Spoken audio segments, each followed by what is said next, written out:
സുഹൃത്തുക്കളെ എല്ലാവർക്കും നമ്മുടെ പുതിയ വീട്ടിലേക്ക് സ്വാഗതം. ഞാൻ കഴിഞ്ഞ ദിവസം കണ്ടൊരു വീഡിയോ ആണ്. ഒരു ഉസ്താദ് നമ്മുടെ സംഘിപുത്രനായിട്ടുള്ള ഫസൽ കാരാട്ടിനെ വലിച്ചു കീറി ഒട്ടിക്കുന്ന ഒരു വീഡിയോ ആണ് ഞാൻ കണ്ടത്.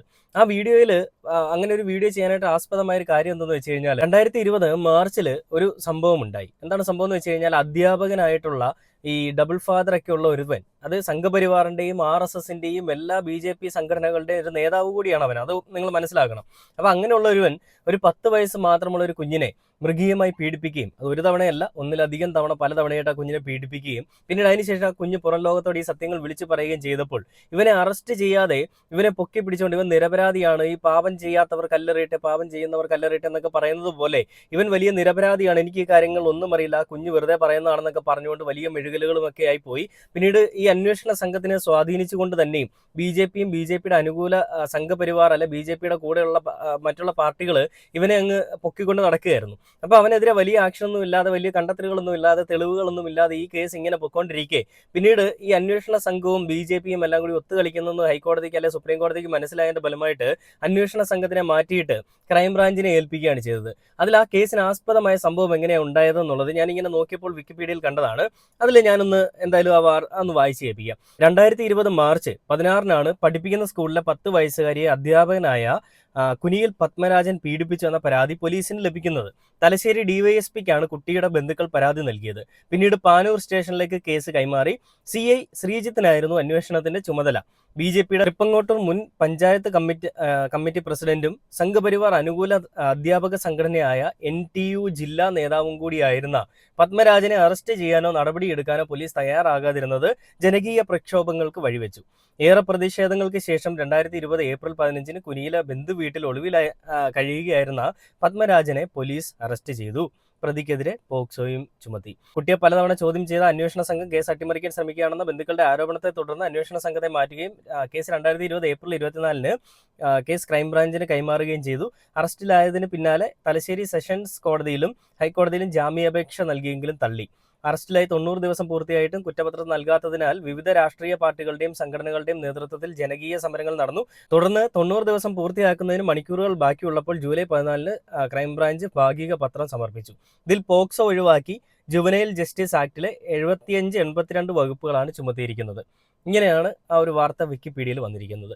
അപ്പോൾ അവന് വേണ്ടിയിട്ട് അവനെ അഹോരാത്രം സ്നേഹിക്കുന്ന അവന്റെ സംഘടനയിലുള്ള ആളുകൾ തന്നെയും അവനെ പോക്സോ കേസിൽ നിന്നൊക്കെ ഒഴിവാക്കി, അവൻ അങ്ങനെയൊന്നും ചെയ്തില്ല, ആ പെൺകുട്ടിക്ക് എന്തോ ഉറക്കത്തിൽ കണ്ട സ്വപ്നം എന്തൊക്കെയാണെന്നുള്ള രീതിയിൽ കാര്യങ്ങൾ അങ്ങ് വളച്ചൊടിച്ചു. എന്നിട്ട് ഇവനെ രക്ഷിക്കാനുള്ള എല്ലാ പരിപാടികളും ചെയ്തു. നിങ്ങളൊരു കാര്യം മനസ്സിലാക്കണം, നമ്മുടെ നാട്ടിലെ നീതിന്യായ വ്യവസ്ഥ, നമ്മുടെ നാട്ടിലെ കോടതി, ആ കോടതിക്ക് മനസ്സിലായി ഇവന്റെ ഭാഗത്ത് തെറ്റുണ്ടെന്ന് മനസ്സിലായതുകൊണ്ട് തന്നെയും ഇവൻ സമർപ്പിച്ച ജാമ്യാപേക്ഷ ഹൈക്കോടതിയും തള്ളി, സുപ്രീം കോടതിയും തള്ളി, സെഷൻസ് കോടതിയും എവിടേക്ക് കൊടുത്തിട്ടുണ്ടോ അവിടെ എല്ലാം തള്ളി. കാരണം ആ പെൺകുട്ടിയെ ഇവൻ മൃഗീയമായി പീഡിപ്പിക്കുകയാണ് ചെയ്തത്.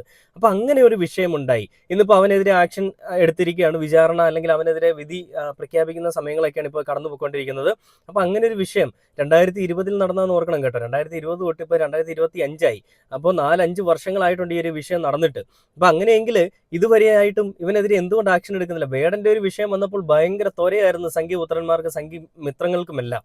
ആ ഒരു വിഷയം ശരിക്കും നടന്ന തെളിവുകളോടുകൂടി നടന്നൊരു കാര്യത്തിൽ എന്തുകൊണ്ട് നിങ്ങൾ കാണിക്കുന്നില്ല? ഇവിടെ തന്നെ നമുക്ക് മനസ്സിലാവും ഇവന്മാരുടെയൊക്കെ ഡബിൾ ഫാദർ സിൻഡ്രോം, ഇവന്മാരുടെയൊക്കെ ഇരട്ടത്താപ്പ് എന്താണെന്നുള്ളത്. അപ്പോൾ ജാതിയും മതം തന്നെയാണല്ലോ അവരുടെ പ്രശ്നം. അത് ഞാൻ വീണ്ടും പ്രത്യേകിച്ച് പറയേണ്ട ആവശ്യമില്ല, എല്ലാവർക്കും അറിയാം. അപ്പൊ ഈ ഒരു വിഷയങ്ങളിൽ ഫസൽ കാരാട്ടിനെ പറ്റി പറയുകയാണെന്നുണ്ടെങ്കിൽ ഭാരതപുത്രൻ, സംഘിപുത്രൻ, സംഘികൾക്ക് വേണ്ടി അഹോരാത്രം പണിയെടുക്കുന്നവൻ, BJPക്ക് ഉണ്ടായവൻ എന്നൊക്കെ വേണമെങ്കിൽ നമുക്ക് വിശേഷിപ്പിക്കാം. അത് എങ്ങനെയാണ് പിതൃത്വം, എങ്ങനെയാണ് മാതൃത്വം എന്നൊന്നും നമുക്കറിയില്ല. എങ്ങനെയാണെങ്കിലും BJPക്ക് വേണ്ടിയിട്ട് അഹോരാത്രം പണിയെടുക്കുന്ന കേരളത്തിലെ ഒരു സംഘിക്കുട്ടൻ തന്നെയാണ് ഈ പറയുന്ന ഫസൽ കാരാട്ട് എന്നുള്ളൊരു കാര്യത്തിൽ ആർക്കും സംശയമൊന്നുമില്ലല്ലോ. ഇവനെ പറ്റി എടുത്തു പറയുകയാണെങ്കിൽ ആദ്യം എല്ലാവരും എൻ്റെ കമന്റ് ബോക്സിൽ, ഞാൻ ഇതിന് മുൻപ് ഒരു വീഡിയോ ഇട്ടു, ഉസ്താദിനെ ഇങ്ങനെ കളിയായിക്കൊണ്ടൊരു വീഡിയോ ഇട്ട്, സുഡാപ്പി എന്നൊക്കെ വിളിച്ചൊരു വീഡിയോ ഇട്ടപ്പോൾ ഞാൻ ഇട്ടപ്പോൾ ഒരുപാട് ഒരു കമന്റ് ഇട്ടു. ഇവന്റെ ശബ്ദം കേൾക്കുന്നതേ അറപ്പാണെന്നാണ് എല്ലാവരും പറയുന്നത്. അതിനെ വെച്ചുകൊണ്ട് തന്നെയാണ് നമ്മുടെ ഈ പറയുന്ന ഉസ്താദ് ഇവന് മറുപടി കൊടുക്കുന്നത്.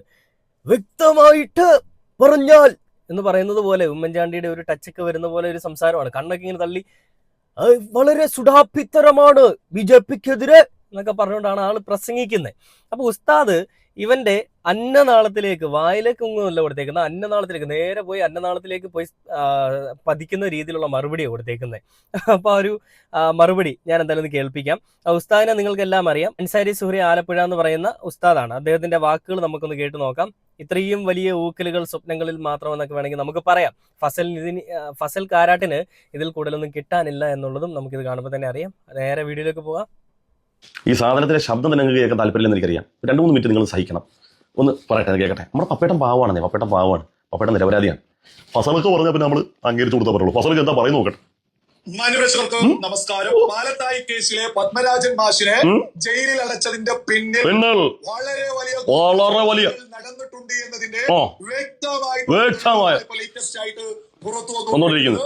നമ്മുടെ കേരളത്തിലെ ഓരോ പ്രമുഖ മാധ്യമങ്ങളും ഇതൊന്നും തന്നെ ചർച്ച ചെയ്യും. ഓരോ പ്രമുഖ മാധ്യമങ്ങളും ഇത് ചർച്ച ചെയ്ത് ആകെപ്പാടെ ചർച്ച ചെയ്ത് നമ്മുടെ ഭാരതപുത്രൻ ഫസലിക്ക, നമ്മുടെ സംഘപരിവാരയുടെ കൺകണ്ട ദൈവം. കേരളത്തിലൊരു മുസ്ലിം, ഭാരതീയ മുസ്ലിം ഉണ്ടെങ്കിൽ ഒന്ന് ഇയാൾ, പിന്നെ കെ മുഹമ്മദ്, അത് പിന്നെ പോയി. പിന്നെ ഈ ഭാരതപുത്രനാണ്.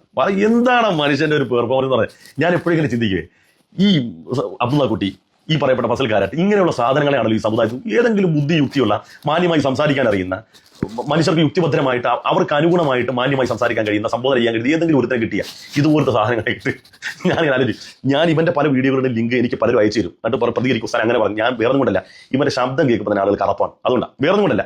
ഇവന്റെ ശബ്ദം കേൾക്കുമ്പോൾ ജിഹാദി, സൂടാപ്പി എന്നൊക്കെ വിളിച്ചിട്ടാണ് സംസാരിക്കുക. 2 കണ്ണും പുറത്തോട്ടില്ല, ഓംപ്ലേറ്റ് മാറ്റി 2 കണ്ണും പുറത്തോട്ടില്ലിട്ടാണ് പറയുന്നത്. മാന്യമായിട്ട് ഇപ്പൊ വിളിക്കാൻ ആക്ഷേപിക്കുകയാണെങ്കിലും സുഡാപ്പി, ജിഹാദി എന്നൊക്കെ പറഞ്ഞ പോലെ സുഡാപ്പി. സത്യമല്ലേ ഉസ്താദ് പറഞ്ഞത്? ഇവൻ വെറുതെ ഇരുന്നുകൊണ്ട് എന്തോ ഇങ്ങനെ പറയാൻ വേണ്ടിയിട്ട്, എന്തിനാണ് വെറുതെ ഇങ്ങനെ കൈയും കെട്ടിരുന്നിട്ട് സുഡാപ്പി ഉസ്താദ് എന്നൊക്കെ പറഞ്ഞുകൊണ്ട് വലിയ രീതിയിൽ അങ്ങ് മെഴുകുകയാണ്. മര്യാദയ്ക്ക് പറഞ്ഞാൽ പോരെ. നമ്മൾ ഒരാളെ വ്യക്തിഹത്യൊന്നും ചെയ്യുന്നില്ല, പക്ഷേ അവതരിപ്പിക്കേണ്ട രീതിയും, ഒരാളെ കളിയാക്കുകയാണെന്നുണ്ടെങ്കിലും അതിനെ കളിയാക്കേണ്ട രീതികളൊക്കെ വ്യത്യസ്തമാണ് ഫസൽ കാരാട്ടെ. ഇതിനു മുൻപേ ഒരു വീഡിയോയിൽ ഞാൻ ഫസലിന്റെ കാര്യം പറഞ്ഞിട്ടുണ്ട്. ഫസലിനെ പോലെ അഹോരാത്രം പണിയെടുക്കുന്ന ഒരാളെ കിട്ടുക എന്ന് പറയുന്നത് സംഘികളെ സംബന്ധിച്ചിടത്തോളം വലിയൊരു കാര്യമാണ്, പുണ്യമാണ്.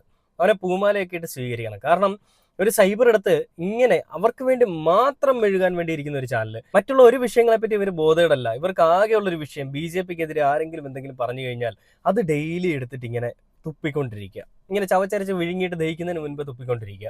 നമുക്കറിയാം വെനൻ TV ചെയ്യുന്നതും ഇതേ പരിപാടിയാണ്. വെനൻ TV അത്യാവശ്യം സബ്സ്ക്രൈബേഴ്സിനെയൊക്കെ കയറ്റി കുറേ ഇങ്ങനെ നടന്ന് ഓരോ പരിപാടികളൊക്കെ ചെയ്ത് ആക്കി കൊണ്ടുവന്നു. ഫസൽ കാരാട്ട് അല്ലാതെ ഇങ്ങനത്തെ ഈ മൂഞ്ചിത്തരമൊക്കെ പറഞ്ഞ് എങ്ങനെയെങ്കിലുമൊക്കെ കുറച്ച് സബ്സ്ക്രൈബറിനെ കൂട്ടി, സബ്സ്ക്രൈബർ കൗണ്ട് കൂട്ടി. അപ്പൊ സ്വതന്ത്രനായിട്ട് നിന്നുകൊണ്ട്, സ്വതന്ത്രനാണോ അല്ലയോ നമുക്കറിയില്ല, വീട്ടിലിരുന്നു കൊണ്ട് ചെയ്യുന്നൊരു വീഡിയോ ആണ്. അവർക്ക് ഇത്രയും അനുകൂലമായിട്ട് ആളുകൾ നിൽക്കുന്നത് എനിക്കൊരു ഒരുപക്ഷെ തോന്നുന്നത് സംഘികളെ പേടിച്ചിട്ട് അടിമയെ പോലെ നിൽക്കുന്നതായിരിക്കും. ചിലപ്പോൾ അയാൾക്ക് പോലും താല്പര്യം ഉണ്ടാവില്ല. ഒരു പക്ഷേ അയാൾ അരച്ചു കലക്കി കുടിച്ചതേ സംഘപരിവാറിന്റെ പാനപാത്രത്തിലെ അല്ലെങ്കിൽ സംഘപരിവാറിന്റെ പാത്രത്തിലെ കഞ്ഞിയായിരിക്കും. അതുകൊണ്ടായിരിക്കും ഇങ്ങനെ പ്രസംഗിക്കുന്നത്. അതിൽ ഉസ്താദ് കൊടുക്കുന്ന മറുപടി അതിനപ്പുറത്തേക്ക് ഒന്നുമില്ല. കാരണം അത് കിട്ടാവുന്നതിന്റെ എല്ലാം ഫസലിന് അങ്ങോട്ട് കിട്ടിക്കഴിഞ്ഞു. ഇനി നാളെ ഫസൽ അടുത്ത വീഡിയോ ആയിട്ട് വരും. ഉസ്താദ് ജിഹാദി സുഡാപ്പി വിഭാഗത്തിൽപ്പെട്ടവരാണ്, BJPയെ ഇങ്ങനെ പറഞ്ഞു എന്നൊക്കെ പറഞ്ഞിട്ട് നാളെ ഒരു വീഡിയോ ആയിട്ട് വരുന്ന നമുക്ക് കാണാം. എന്തൊരു അവസ്ഥാന്തരമൊക്കെ. ബാക്കിയൊന്നും കണ്ടു നോക്കാം. ജിഹാദി എന്നൊക്കെ വിളിച്ചിട്ട് നമ്മളെന്തിനാ കേൾക്കുന്നത്? ഈ ശബ്ദം കേൾക്കുമ്പോൾ തന്നെ ആളുകൾക്ക് വെറുപ്പാണെങ്കിൽ നമ്മൾ എത്രയോ ഹിന്ദു സഹോദരങ്ങളും ക്രൈസ്തവ സഹോദരങ്ങളും നമ്മൾ പറയുന്നത് കേൾക്കുന്നുണ്ട്, വിയോജിപ്പ് അവർ രേഖപ്പെടുന്നുണ്ട്, യോജിപ്പ് അവർ പറയുന്നുണ്ട്. മാന്യമായി പറഞ്ഞാൽ പോരെ? അപ്പൊ ഇവന്റെ കണ്ണെല്ലാം കൂടെ തെളി, നമുക്ക് പേടിയാണ്, കണ്ണ് സ്ക്രീൻ പൊട്ടി പുറത്തോട്ട് വരുമെന്നുള്ള പേടിയാ. അപ്പം പറഞ്ഞോട്ടോ, അവരുടെ ഒരു പാലത്തായി കേസിൽ പപ്പമാഷ് നിരപരാധിയാണെന്ന് പറയാൻ തെളിവ് കൊണ്ടുവരാണ്. അവനെ നിക്കറിനിടയിരിക്കാൻ യോജിപ്പ് കൊണ്ടുവരും. അവർക്കൊക്കെ തന്നെ പ്രത്യേക അജണ്ട, എല്ലാവർക്കും മൊത്തം അജണ്ടയാണ്. ഈ ദുനിയാവ് മൊത്തം അജണ്ടയുടെ പൂര. ഇവന് മാത്രമാണ് അജണ്ട ഇല്ലാത്തത്. നീ അവൻ തെളിവുണ്ട്, അത് കണ്ട് രസം. അയ്യോ, അത് കാണാൻ അവൻ തെളിവ് കൊണ്ടുവരുന്ന കണ്ടാ നിങ്ങൾ പരസ്യമായി അങ്ങനെ പോസ്റ്റുകൾ ഇപ്പോ പ്രത്യക്ഷപ്പെട്ടുകൊണ്ടിരിക്കുന്നുണ്ട്. ഞാൻ അത്തരത്തിലുള്ള ഒരു പോസ്റ്റ് തെളിവ് കൊണ്ടുവരാണ്. ഒരു റിയാസ് എന്ന് പറയുന്ന ഒരു വ്യക്തി, റിയാസ്, അതാണ് തെളിവ്. റിയാസ് എന്ന് പറയുന്ന ഒരു CPയുടെ നേതാവാണെന്ന് തോന്നുന്നു. അദ്ദേഹം ഫേസ്ബുക്കിൽ ഒരു പോസ്റ്റ് കുറിച്ചു. അവർക്കാണ് ഈ പാലത്തായി കേസിൽ പപ്പം മാഷിന് ശിക്ഷ മേടിച്ചു കൊടുത്തത് അവരുടെ കഴിവാണെന്ന് അവർ പറയുന്നു. ഓക്കെ, എന്തോ ആയിക്കോട്ടെ, പോസ്റ്റ് ചെയ്തു. സത്യത്തിൽ പപ്പം മാഷിന് ശിക്ഷ കൊടുത്താരാ? കോടതിയാണ്. കോടതിയുടെ അല്ലേ ഇതൊക്കെ പറയേണ്ടത്? കോടതിനെ അങ്ങനെ തെറ്റിദ്ധരിപ്പിക്കാൻ പറ്റുമോ? തെളിവുകളുടെ അടിസ്ഥാനത്തിലല്ലേ കോടതി ഒരു കാര്യങ്ങൾ വിധിക്കുക. ആ വിധി തെറ്റാണെങ്കിൽ അതിന്റെ മേൽക്കോടതിയിലേക്ക് പോകാമല്ലോ. അപ്പൊ ഇവൻ ഫേസ്ബുക്കിൽ ആരുടെ പോസ്റ്റ് ഇട്ടെന്ന് പറഞ്ഞ് ഉറഞ്ഞു തുള്ളുകയാണ്. ഇതും പറഞ്ഞു SDP-കാരാണ്, ജിഹാദികളാണ്, SDP-കാരാണ്. ഇവനൊക്കെ എന്തോ പറയാനാ? പറഞ്ഞാൽ കൂടിപ്പോ വെള്ളിയാഴ്ച ദിവസമായിട്ട് ഞാൻ പറഞ്ഞാൽ കൂടിപ്പോ ജപ്തി ചെയ്ത് കൊണ്ടുപോയെങ്കിലും ഒരു സാധാരണ പ്രാദേശിക നേതൃത്വം മാത്രമായിരുന്ന ഹാറൂൺ സാഹിബിന്റെ സ്വത്തുക്കൾ കേന്ദ്രത്തിൽ നിന്ന് വന്ന സംഘം പിടിച്ചെടുക്കണമെങ്കിൽ തീർച്ചയായിട്ടും അതിന് പിന്നിൽ പാലത്തായി കേസ് ഒരു ഘടകമായി പ്രവർത്തിക്കുക തന്നെ ചെയ്തിട്ടുണ്ട്. സംഘികളുടെ കണ്ണിലെ ഇതാണ് തെളിവ്. ഏതാ? പാലത്തായി കേസിൽ ഒരു അനാഥ പെൺകുട്ടിയെ ബലാത്കാരം ചെയ്ത പപ്പം മാഷൻ നിരപരാധിയാണെന്നിട്ട് തെളിവായി പറയുന്നത്. ഇവൻ ആരെങ്കിലും 2 ഗുളിക മേടിച്ചു, ഒന്നില്ലെങ്കിൽ പൂങ്കുളത്ത് കൊണ്ടുപോയി 2 ദിവസം ഇവനെ കിടത്ത്.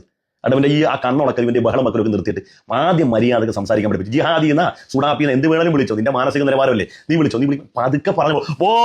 എന്തിനാണ് ഇതൊക്കെ? മാന്യമായിട്ട് പറഞ്ഞാൽ മതി. നീ 2 ദിവസം പൂങ്കുളത്ത് നല്ല ഡോക്ടറുണ്ട്, നീ 2 ദിവസം പോയി കിടന്ന അയാൾ നിന്റെ തലയിൽ തളം വെച്ച് കഴിഞ്ഞാൽ നിന്റെ ഈ പ്രശ്നമൊക്കെ മാറും. നീ ആദ്യം മര്യാദക്ക് മനുഷ്യരോട് സംസാരിക്കാൻ പാടി. സുഡാപ്പികൾ, ജിഹാദികൾ, തെളിവുണ്ട്, കോടതി വേടാർക്കാന്ന് പറയും, നിന്നെയൊക്കെ ആര് വകവെക്കാനാണ്? ഓടെ ഇറക്കാണെന്ന് പറഞ്ഞു നിന്നേക്ക് ആര് വകവെക്കാൻ.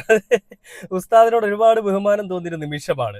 അതായത് പറയാനുള്ളത് ആരുടെയും മുഖത്ത് നോക്കി തന്റെ വേഷമോ തന്റെ മതമോ തന്റെ ജാതിയോ ഒന്നുമല്ല പ്രശ്നം, പറയാനുള്ളത് മുഖത്ത് നോക്കി പറയുമോ എന്നുള്ളൊരു ധാർഷ്ട്യം അല്ലെങ്കിൽ അങ്ങനത്തെ ഒരു ചിന്താഗതി തന്നെയാണ് ഈ ഉസ്താദും കാണിച്ചിരിക്കുന്നത്.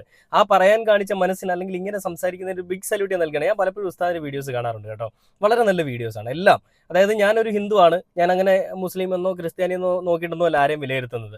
അവരെന്താണ് പറയുന്നത്, അവരാർക്ക് വേണ്ടിയാണ് സംസാരിക്കുന്നത് ഞാൻ നോക്കുന്നത്. സംഘികൾക്ക് വേണ്ടിയിട്ട് അഹോരാത്രം പണിയെടുക്കുന്ന ആളുകൾ അവരെങ്ങനെയാണ് സമൂഹത്തിന് ഉതകുന്ന ആളുകളാവുന്നതെന്നും ഞാൻ ചിന്തിക്കാറുണ്ട്. അതായത് സമൂഹത്തിൽ എന്തെങ്കിലുമൊക്കെ ഒരു പ്രതിബദ്ധത ഉള്ളവരാണോ ഇവരെന്ന് ഞാൻ പലപ്പോഴും ചിന്തിക്കും. ഞാൻ ചെക്ക് ചെയ്യുമ്പോഴും അങ്ങനെ ഒരു പ്രതിബദ്ധത ഇവരുടെ ഭാഗത്ത് ഞാൻ കാണാറില്ല.